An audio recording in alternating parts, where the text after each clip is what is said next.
There is a chamber at the center of the reclamation survey where worlds are unmade with a sound no louder than a sigh.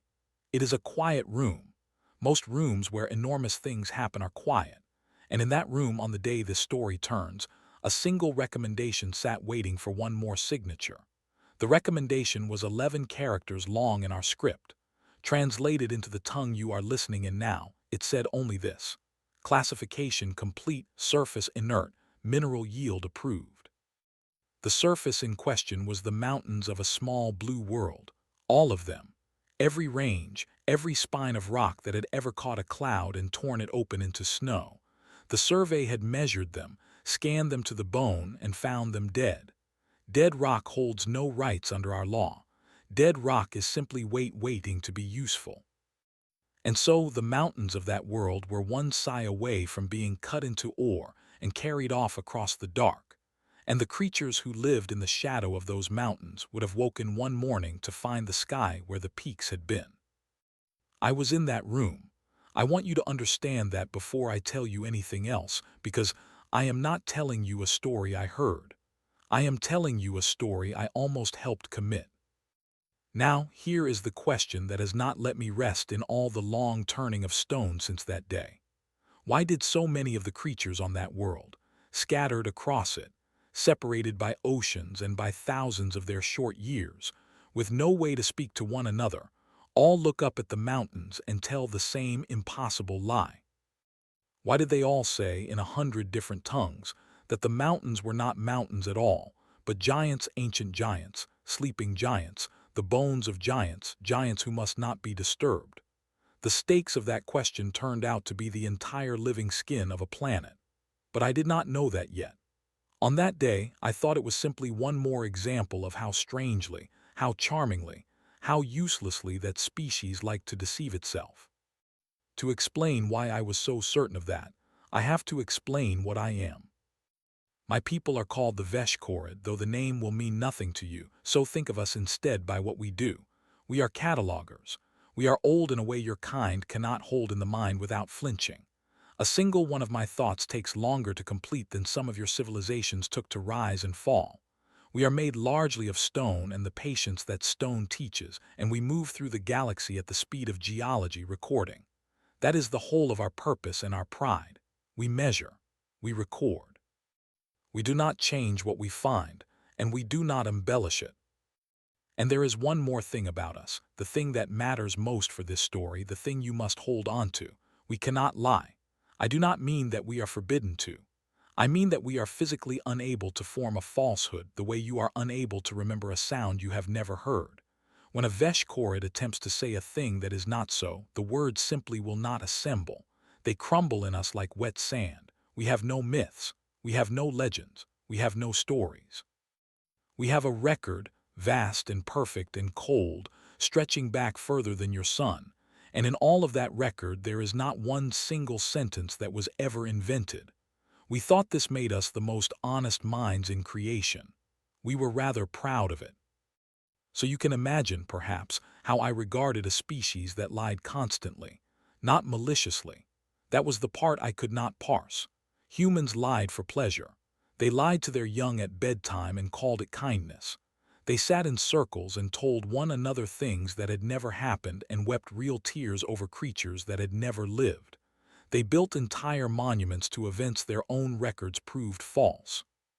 By every measure my people held sacred, humanity was a civilization founded on error, decorating its short and flickering existence with comfortable untruths. When their world came up for survey, I confess I expected very little. I expected to confirm that a clever but careless species had failed to notice it was living on a resource. I have been wrong before. I will be wrong again, given time, and I have a great deal of time. But I have never been wrong the way I was wrong about that. The survey came down out of the high, cold dark and settled over the largest of the mountain chains, the one your maps call the Karakoram, and our instruments went to work. You should understand what our instruments are capable of. We can read the heat of a planet's core through its crust the way you read the warmth of a hand through a glove. We can count the breaths of a forest. We can listen to rock and hear whether it is alive, by which I mean whether it moves and grows and participates in the slow commerce of a living world, or whether it is merely dead bulk. The mountains red as dead, cold, slow, mineral still. The ruling wrote itself, surface inert, and the harvesting fleet began the long process of waking up. It was at that point, into a process that had the unstoppable momentum of an avalanche, that a single human made a request so strange that protocol had no category for it, and it was passed up the chain until, for lack of anyone who knew what to do with it reached me. Her name was Dr. Aisha Rahman. She was small even for one of her kind, and she had spent her life on the study of languages, which is to say she had spent her life on the study of human lies, the structures and grammars by which her species passed falsehood from mouth to mouth. She did not beg. I want to be clear about that because later, when I told this to my own people, they assumed she must have begged. She did not. She made a request the way one professional makes a request of another. She said, before you take the mountains, listen to the stories about them, listen to all of them, and then decide. My colleagues found this absurd, and they were not wrong too. We had measured the mountains down to the lattice of their crystals. What could a story add to a measurement? A story is a measurement with the truth taken out and decoration put in its place. But I was a cataloger, and a request to catalog something, anything, is the one request my kind finds nearly impossible to refuse. To record human falsehoods about the mountains before we removed the mountains struck me as a tidy and complete way to close the file. So I agreed. I told her I would listen to the stories. I expected the task to take what you would call an afternoon. It did not take an afternoon, and the first thing that stopped me was not the content of any single story. It was a pattern, and patterns are the one thing my people cannot ignore, because a pattern is the fingerprint of a truth. Here was the pattern. I gathered the stories the humans told about their mountains, and I sorted them by the place they came from and the age they could be dated to. And I expected what any honest mind would expect: chaos. 1,000 separate peoples inventing 1,000 separate fancies. Instead, I found that across cultures which had provably never touched one another, which were separated by entire oceans, and by spans of time longer than some of them had existed, the same impossible claim appeared again and again. The mountains are giants. The mountains are the bodies of giants. There were giants once, and they lie down now as stone, and you must not wake them, and you must not cut them, and you must not be greedy in their high places, or they will turn over in their sleep and the world will end. Do you understand how unlikely that is? If you scatter 1,000 minds across a world and ask them each to invent a falsehood about the same object, they will not converge. Lies diverge. That is the nature of lies. They fly apart because each one is shaped by the hand that makes it. Only the truth converges because the truth is the one thing all those separate hands are reaching toward. And here were 1,000 separate human hands, across 10,000 of their years, all reaching for the same shape in the dark and all closing around the same impossible giant. I told myself it was coincidence. We are very good, my people, at telling ourselves things even though we cannot lie. A truth can be a kind of lie if you choose which truths to say. So I chose the truth that said, mountains are large and minds are small, and small minds will reach for large explanations. I almost closed the file on that. I want you to know how close I came to closing the file. But a cataloger who finds a pattern cannot leave it, so I did the thing I am built to do. I went to look. I did not go alone. They sent a guide with me, a man named Thomas Vellard, who had spent his short life learning the moods of high places, and who was not afraid of me, which was rare, and who told me on the first day that I moved too slowly to be of any use in the mountains, and he hoped I had brought my patience. I told him patience was the only thing my people had ever truly manufactured. He laughed. I had not intended it as a joke. This happened to us frequently. Tomas and I would say a true thing and he would laugh, and I came to understand slowly that laughter was one of the ways his kind handled a truth too large to swallow whole. And there was a third with us, a woman named Priya Nair, who held a profession I had never encountered and which my people to this day do not have a word for. She studied the places where the stories of the mountains touched the rock of the mountains. She called herself a geomythologist. She studied, in other words, the seam between the lie and the truth, and she believed, against all the dignity of measurement, that the lie sometimes remembered things the rock had forgotten. We went into the high places, the three of us, and we listened. In the spine of the southern world, among a people who farmed the thin air on terraces older than empires, we heard that the mountains were giants who had fought a war in the sky and fallen, and that one giant had fallen badly, twisted, and that the place where his shoulder lay was cursed, and no one farmed there, no one built there, the ground there ate the foolish. I measured that ground. It sat precisely over a fault that released its tension not gently and often, the way good ground does, but rarely and catastrophically, in single devastating heaves spaced centuries apart, far enough apart that no human lifetime could learn the lesson by experience. And yet the lesson was known. The giant's bad shoulder. Do not build there. It had been known, it turned out, for longer than the humans had possessed writing. In the cold north, among a people of long winters and longer memory, we heard that the mountains were giants too, frost giants, and that they were enemies of the gods, and that when a giant stirred, stones the size of houses would come down from the high slopes and crush whatever stood below. They had names for the slopes that did this. They had songs that listed them. And every slope they named in their songs of stirring giants was, when I measured it, a slope shaped exactly to deliver an avalanche to the valley floor.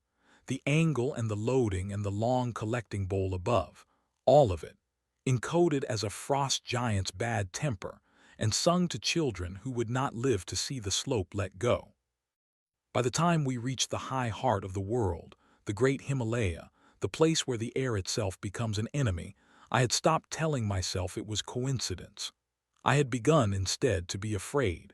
Not the small fear of an animal, the large, slow fear of a mind that suspects it has badly misjudged another, and that the misjudgment has a cost. Because here is what I had found, and I checked it the way only my kind can check things, against the full cold record of geology itself. Every fanciful detail in the giant stories, every cursed shoulder, every angry slope, every forbidden high meadow, every river that the giant must not be made to weep, every single one of them when I laid it against the rock was correct. Not poetically correct. Not metaphorically correct. Measurably, predictively, catastrophically correct. The humans had encoded, in their giants, a complete and accurate hazard map of their own mountains, covering dangers so slow and so rare that no individual human could ever have observed one and lived to record it. They had recorded it anyway. They had simply recorded it in the only medium that could survive the gap between the disasters. They had recorded it in a lie. I did not yet understand how. A hazard map is one thing, but a hazard map does not tell you to leave the mountains whole. It tells you where not to stand. And the stories did something more than that, something I could not account for, something that kept circling back in every version like a refrain. Do not cut the giant. Do not be greedy in the high places. Take only what you need and no more, or the giant turns over and the world ends. That was not a warning about a slope. That was a warning about us, about the survey, about the very thing I had come to do, and I could not understand why a frightened farmer 10,000 years dead would warn his children against a crime that no human had the power to commit.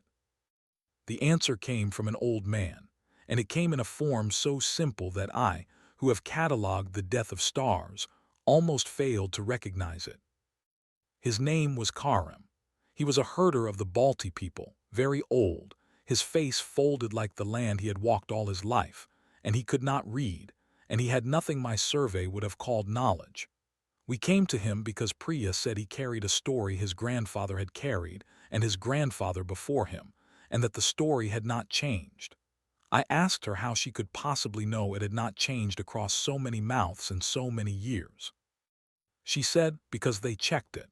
Every generation, the old ones gather the young ones and they say the story, and if a young one says it wrong, they say it again until it is right, and they have been doing this since before there were nations here. It is not allowed to change.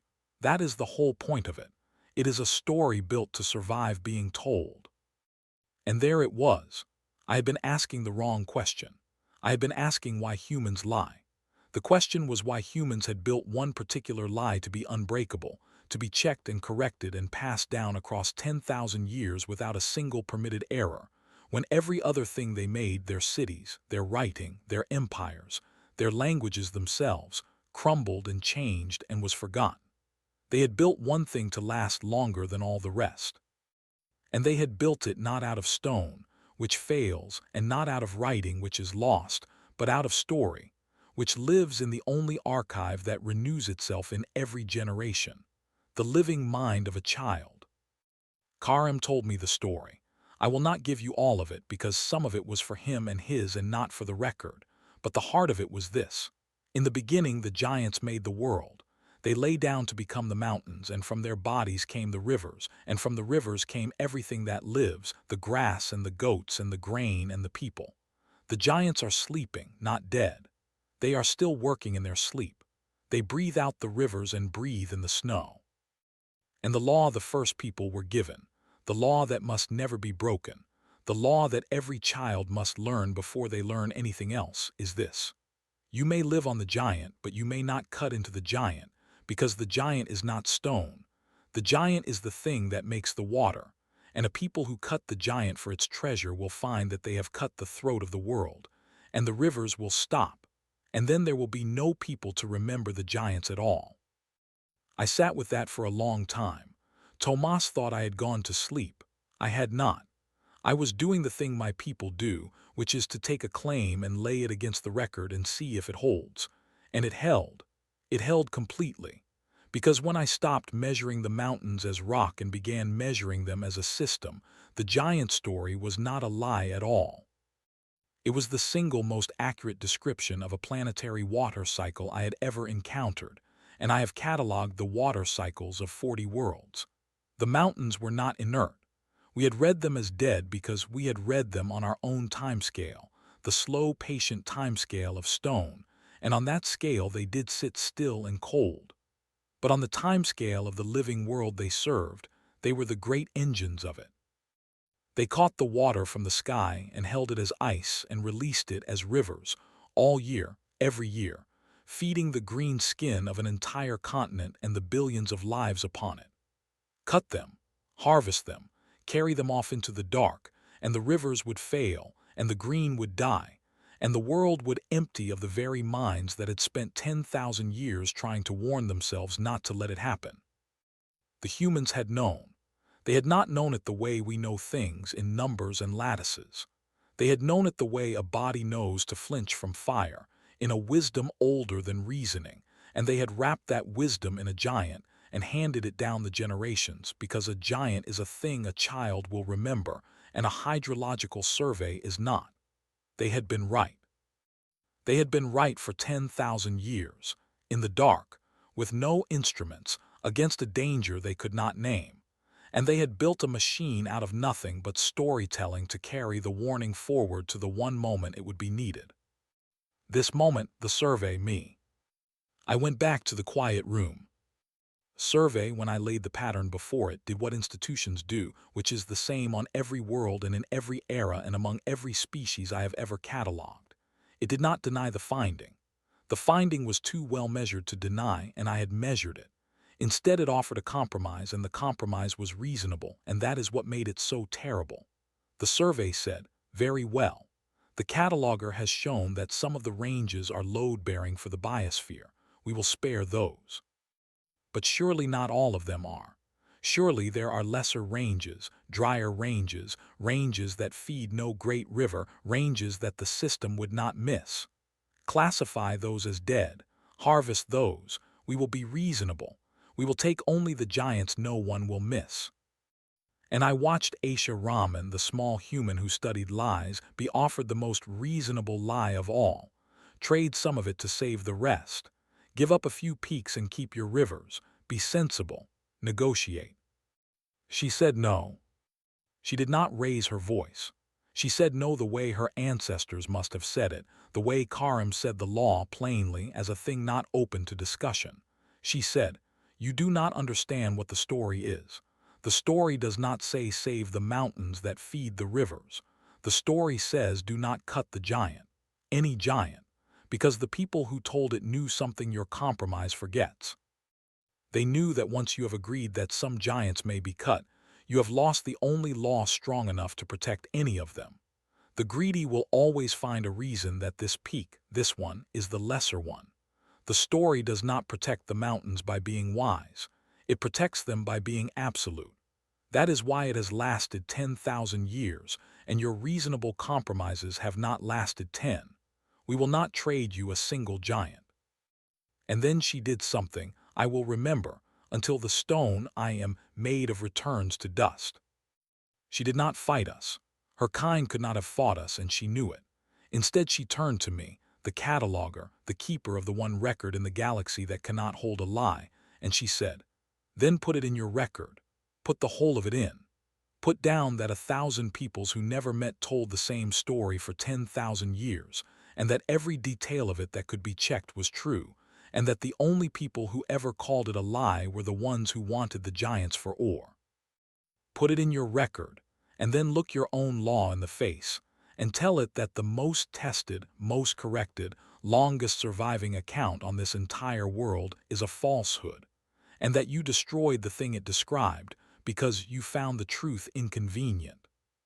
She had found, you see, the one weapon a creature like me cannot defend against. She did not ask me to believe a story.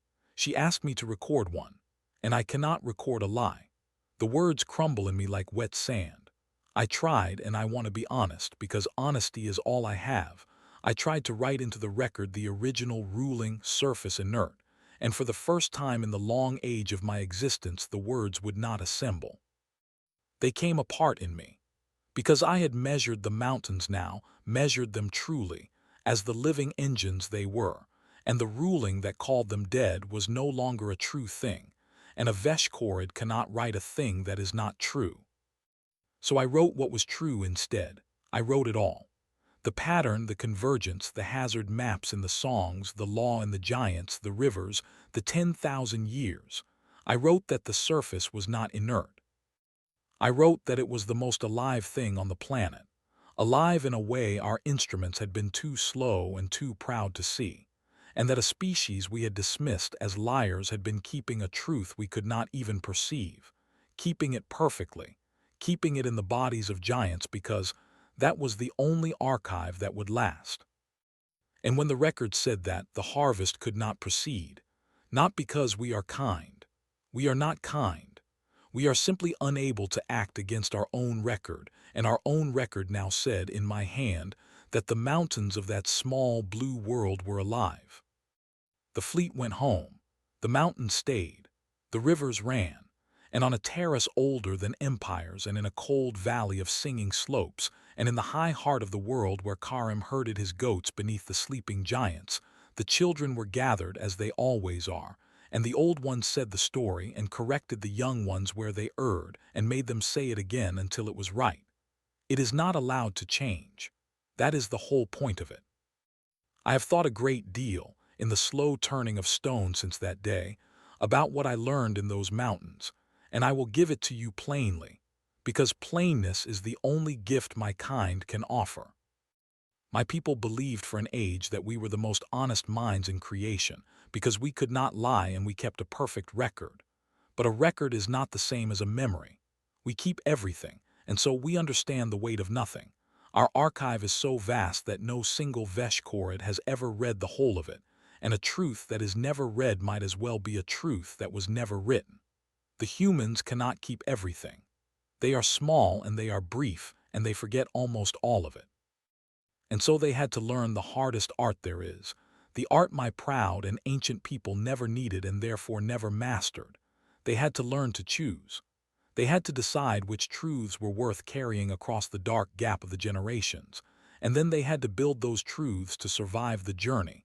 And the strongest vessel they ever found for a truth was not stone and was not writing. It was a story. A story is how a species that forgets remembers anyway. A story is a memory built to outlive the one who remembers it. We called their stories lies because the giants were not literally made of fallen warriors, but the giants were real. The thing the giants stood for was as real as the rock, and more important than the rock, and it had been carried safely across 10,000 years on the back of a falsehood while every literal record around it turned to dust. The humans had not been lying. They had been doing the thing we never learned to do. They had been remembering on purpose, across a span of time longer than their own civilization, the one thing that would save them, and they had trusted it to a giant because they knew a child would never forget a giant. So I leave you with the question that the small human left with me, the one I cannot put down. We measured a world and called its mountains dead, and we were wrong, and we were saved from a terrible crime by a story we had dismissed as superstition. I have cataloged 10,000 worlds since, and at every one of them now, before I rule on what is living and what is dead, I make myself listen first to what its people remember, especially the things they remember that cannot possibly be true. Because I have learned what the keepers of the giants knew. The most important truths a people own are very often the ones they have wrapped in their oldest lies, and a civilization that still tells you its mountains our giants may simply be a civilization that has not yet forgotten why it must never cut them. And that leaves me wondering, in the long, cold patience of my kind, about every other impossible story I once filed away and never checked, about all the giants, on all the worlds, still sleeping, about how much truth is out there right now, in the dark, being kept alive by children who do not know they are the archive, in tales we were too proud and too quick to believe. What else, I wonder, have the storytellers been right about all along?